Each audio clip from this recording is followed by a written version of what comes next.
స్థిరమైనటువంటి vote bank ఉంది, స్థిరమైనటువంటి లీడర్స్ ఉన్నారు, స్థిరమైన నాయకుడు ఉన్నాడు. ఇది ఎవరి మీద డిపెండ్ అయ్యేది కాదు.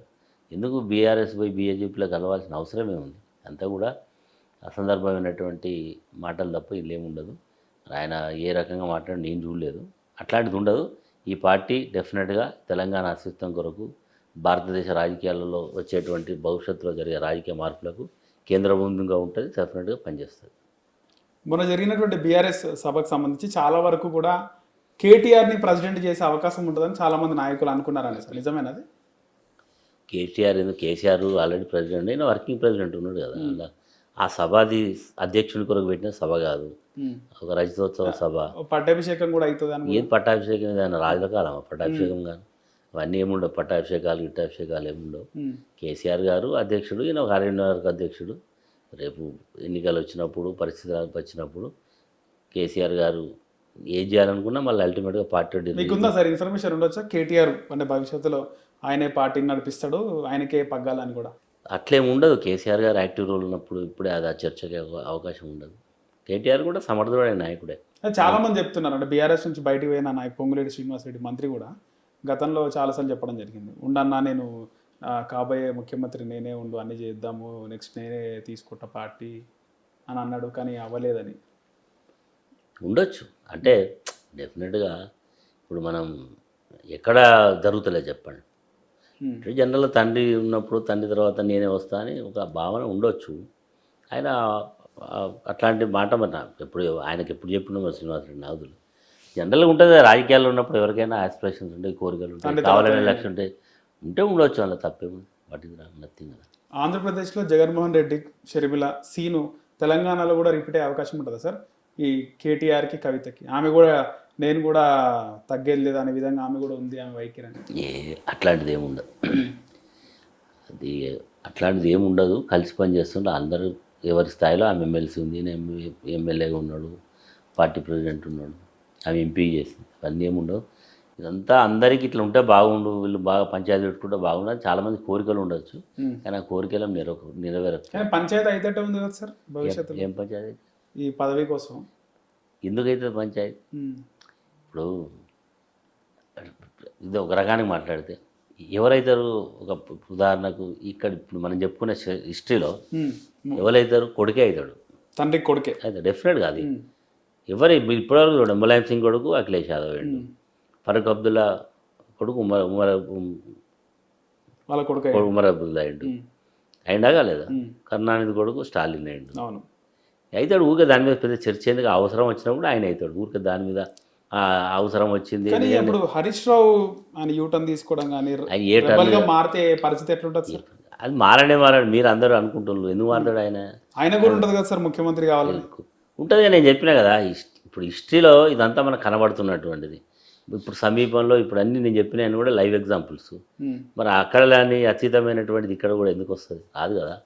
ఒకవేళ కేసీఆర్ గారు నాకు వద్దు అని ఒకవేళ అనుకుంటే కేటీఆర్కే అవకాశాలు ఉంటాయి, అంతే తప్ప వేరే స్కోప్ ఉండదు, చర్చ ఉండదు. అది అందరికీ తెలుసు. ప్రస్తుత రాజకీయ పరిస్థితులలో జరుగుతున్న సమీకరణ రాజకీయ పరిస్థితులు అంతే జరుగుతుంది. ఊరికే దాని మీద మీరు అడిగింది కాబట్టి నేను చెప్తున్నాను. కానీ మొన్న జరిగిన ఎంపీ ఎలక్షన్స్లో సార్ ఈ లిక్కర్ స్కామ్కి సంబంధించి కవిత అరెస్టు బాగా ఎఫెక్ట్ పడ్డదా సార్? ఏం లేదండి, దేశం 2 భాగాలు విడిపోయింది. ఒకటి ఇండియా కూటమి, ఒకటి ఎన్డీఏ కూటమి. అయితే బీఆర్ఎస్ ఏ కూటమిలో లేదు. ఒక బీఆర్ఎస్ఏ కాదు, కర్ణాటకలో ఉదాహరణకు తమిళనాడులో ఏడీఎంకే ఏ కూటమిలో లేదు, పీకింది. ఇక్కడ మేమే కూటమిలో పోయినాం. కమ్యూనిస్టులు బలంగా ఉండేటువంటి ఈవెన్ సిపిఎం సొంతంగా రాష్ట్రం చేసి కేరళలో కూడా ఏం లేదు. అంటే ఏదో ఒక కూటమిలో ఉన్న వాళ్ళకి వేసాను. అయితే మోడీ, యాంటీ మోడీ రెండే జరిగింది ఓటింగ్. మేము ఇటుదిలేము అట్లేము కాబట్టి మమ్మల్ని పక్కకు పెట్టిండ్రు. మోడీకి వేయాలన్నా యాంటీ మోడీకి వేయాలని డిసైడ్ చేసుకోవాలి. కాబట్టి ఇండియా కూటమి గిట్టేసిండ్రు, లేదు అనుకున్న వాళ్ళు మోడీకి వేసిండ్రు, అంతే. ఇది దేశంలో ఇక్కడే కాదు, ఆల్ ఓవర్ ఇండియాలో జరిగిన రిజల్ట్స్ అన్నీ కూడా చూడండి అట్లే ఉన్నాయి. బీజు జనతాలు అంత స్ట్రాంగ్ పర్సనాలిటీ. ఆయన దాదాపు లాంగ్ టర్మ్ చీఫ్ మినిస్టరు. ఆయన ఏ కూటమిలో లేడు, వీకెండ్ ఆయన ఇటు ఇండియా కూటమిలో లేడు. ఆయన సొంతంగా పోటీ చేస్తారు, పోటీ చేసి ఆయన కుర్చీ పోయింది, ఆయన ఎంపీలు పోయినాయి. కాబట్టి ఇది ఒక్కోసారి ఏమవుతుందంటే 2 భాగాలుగా 2 టీంలు ఆడుతున్నప్పుడు 3వ టీం స్కోప్ ఉండదు అన్నట్టుగా ఈరోజు ఇక్కడ మా స్టేట్లో ఎలిమినేట్ అయ్యే పరిస్థితి వచ్చింది. చంద్రబాబు నాయుడు చాలా ఇంటెలిజెంట్గా పొట్టు పెట్టుకోండి. జగన్ కూడా అదే పరిస్థితి, ఏ కుటుంబంలో లేడు రెండు గెలిచింది కదా జగన్, రెండన గెలిచిండు. కానీ 2 గెలిచిండు. రూలింగ్ పార్టీ సీఎం ఉండి 2 గెలిచిండు. ఆయనకు ఎన్ని ఎమ్మెల్యే సీట్లు వచ్చినాయి మీరు చూసిండు. ఎమ్మెల్యే సీట్లు ఎన్ని వచ్చినాయి? ఇక్కడ 39 సీట్లు గెలిచిండు. అంటే అప్పుడు ఉండే పరిస్థితి ఫ్యాక్టర్. 2019లో కూడా ఇదే కదా సిచ్యువేషన్. ఏడా అప్పుడు కూడా 2 కూటమిలకే ఉండే కదా సార్. ఏడా 19లో లోక్సభ అప్పుడు ఇంత బలంగా లేదు. అప్పుడు ఇంత బలంగా లేదు కాబట్టి BRS Congress 4, BJP 3, BJP 3, Congress సగం వాళ్ళకు కూడా వచ్చినాయి కదా సీట్లు. కాంగ్రెస్ కి 3, బీజేపీకి 4 వచ్చినాయి. అప్పుడు కూడా మోడీ ఫ్యాక్టర్ పనిచేసింది కదా. కాబట్టి అప్పుడు నిజంగా బీజేపీ వాళ్ళు అడిగిళ్ళు పొత్తు పెట్టుకుంటే మాకు కొన్ని సీట్లు మనం కలిసిపోటీ చేద్దాం, అది చేస్తే ఇక్కడ స్వీప్ చేసేది అవకాశమే లేదు. కానీ ఎప్పుడు కూడా ఎవరితో పొత్తు పెట్టుకోవడానికి కేసీఆర్ గారు అంత ఆసక్తి చూపెట్టారు. సార్ రీసెంట్గా చూసుకుంటే ఒక మంత్రి సమక్షంలో ఒక ఎంపీ ఎమ్మెల్యే కొట్టుకున్నారంట. మీ వరకు కూడా వచ్చిండొచ్చు, అది బయటికి కూడా వచ్చింది న్యూస్. చాలా మందికి ఇది నిజమా అబద్ధమా అని ఉంది. నిజమా అబద్ధం? ఎంపీ ఎమ్మెల్యే కొట్టుకోవడం ఏంటి సార్? అంటే వాళ్ళ మాటలు పెరిగినాయి, పీకిండోటి పీకితే కన్నుకు ముక్కలకి రక్తం కూడా వచ్చింది అట. ఇంకా నువ్వు కొట్టుకున్నారట, ముక్కలకి రక్తం కూడా. ఎంపీకి దెబ్బలు ఎక్కువ, ఎమ్మెల్యేకి ఎక్కువ. ఇప్పుడు ఇద్దరు మా ఇటు కూర్చున్నారు భయ్, మధ్యలో ఇంకో ఆయన కూర్చున్నాడు. ఏం కొట్టుకుని అంత దెబ్బలు తగిలి అంతే, కట్టి కొడితే ముక్కు తగిలి ఉంటే రక్తం వచ్చి ఉంటుంది, నేను కొడితే చంపకు తగిలి ఉంటుంది, అంతే. ఏముంటుంది అట పోయి గల్ల మీద పెట్టి కొట్టుకుంటా. మాటలను కూడా ఎక్కువ కొట్టుకునే స్థాయి మీద అంటే ఎట్లుందో మీకు అర్థమవుతుంది. మొన్న తుమ్మల నాగేశ్వరరావు వర్సెస్ ఒక ఎమ్మెల్యే ఆడ ఇనాగ్రేషన్ పోయిళ్ళు, ఆడ అల్లరి పెట్టుకొని వెళ్ళిపోయిళ్ళు. ఇక స్టార్ట్ అయింది. ఇక ఇప్పుడు అసలు క్లైమాక్స్ ఇప్పుడే స్టార్ట్ అయింది సినిమా.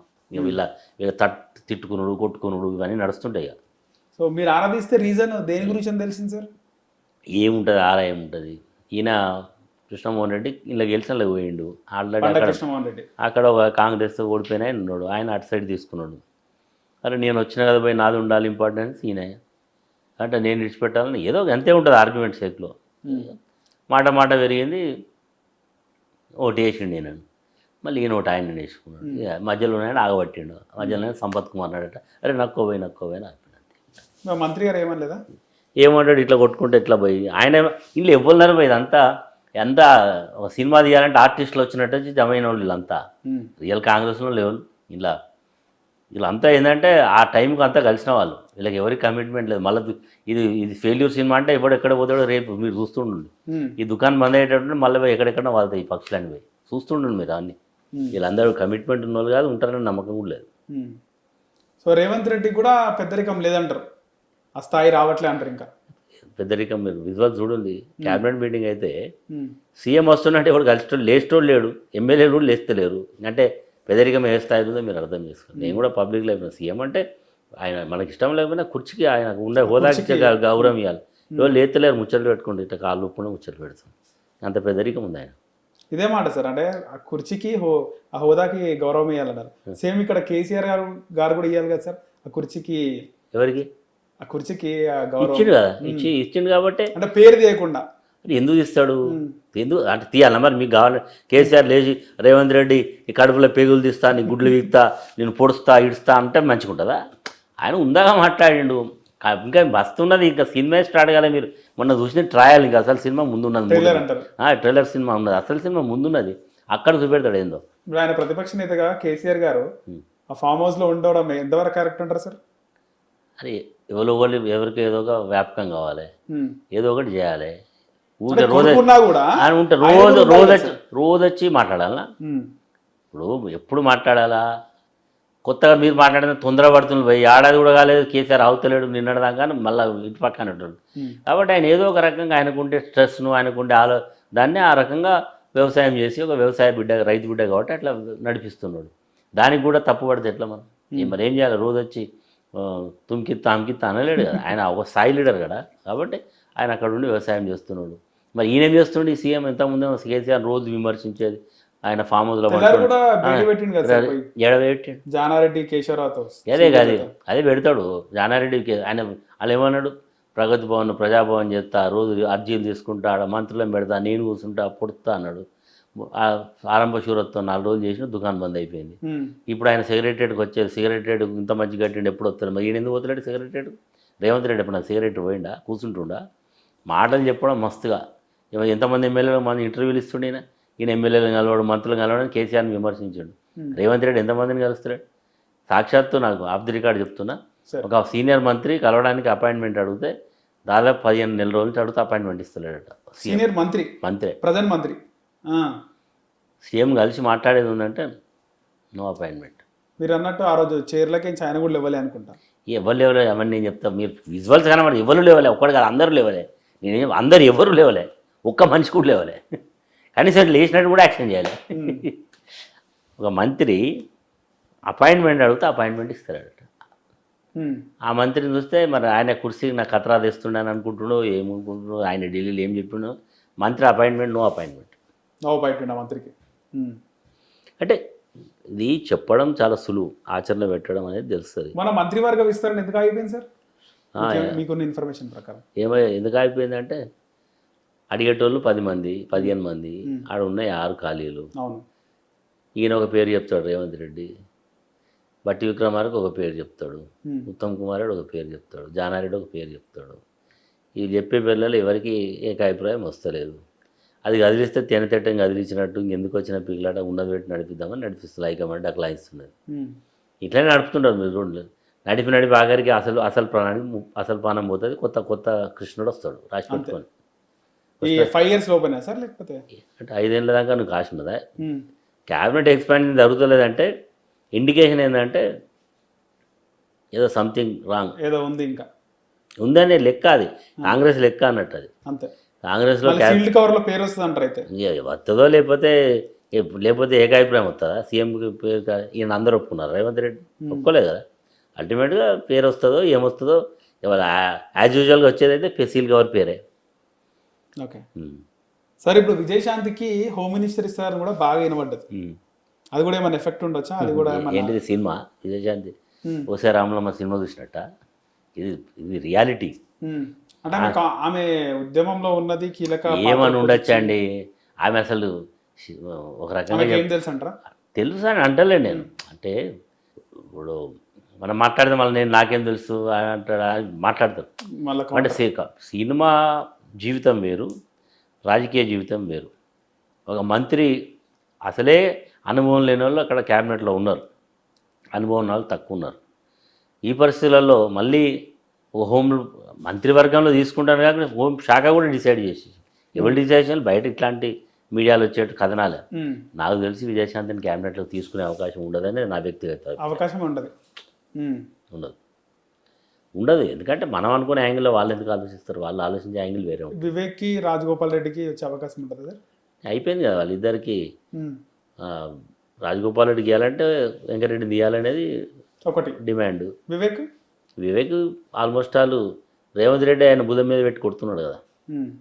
మాదిగా పంచాయతీ పెట్టించిండు రేవంత్ రెడ్డి, మాదిగా మెల్లతో ఉత్తరాలు రాయించిండు, పంపించిండు. మళ్ళీ మరి వాళ్ళు కలిసి మాదిగా కమ్యూనిటీకి ఇవ్వాలని చెప్పిండు. రేవంత్ రెడ్డి తెలియకుండా ఉత్తరాలు రాస్తారా? రేవంత్ రెడ్డికి ఆయన వచ్చుడు ఇష్టం ఉన్నట్టు లేదు కాబట్టి ఇదంతా నడుస్తున్నది. కాబట్టి ఆయనది అవుట్. హిట్ టీవీ యాప్, ఇందులో short news, live news, entertainment shows, movies, digital magazines తో పాటు మీ జిల్లా వార్తలను కూడా ఫ్రీగా చూడొచ్చు. ఇంకెందుకు ఆలస్యం? వెంటనే హిట్ టీవీ యాప్ ని డౌన్లోడ్ చేసుకుని ఫ్రీగా ఎంటర్టైన్మెంట్ పొందండి. Hit TV app. Hit TV app. Please download hit TV app. Hit TV app ని ఫ్రీగా డౌన్లోడ్ చేసుకుని ఎంజాయ్ చేయండి. మీకు నచ్చిన ఎంటర్టైన్మెంట్ కోసం హిట్ టీవీ యాప్ ని ఫ్రీగా డౌన్లోడ్ చేసుకుని ఎంజాయ్ చేయండి. హిట్ టీవీ యాప్ ని డౌన్లోడ్ చేసుకుని ఆస్వాదించండి, ఆశీర్వదించండి. ఇంతమంది సెలబ్రిటీలు హిట్ టీవీ యాప్ ని డౌన్లోడ్ చేసుకోండి అని చెప్తున్నారంటే ఎంత మంచి యాప్ ఆలోచించండి. అమెరికా అమెరికాలో చదవాలనుకునే వాళ్ళకి విశ్వసనీయమైన పేరు మన శౌర్య కన్సల్టెన్సీ. UK లో 1 year masters, 2 years work permit up to 5 years visa. Contact Saurya Consultancy. Contact 89851 89851.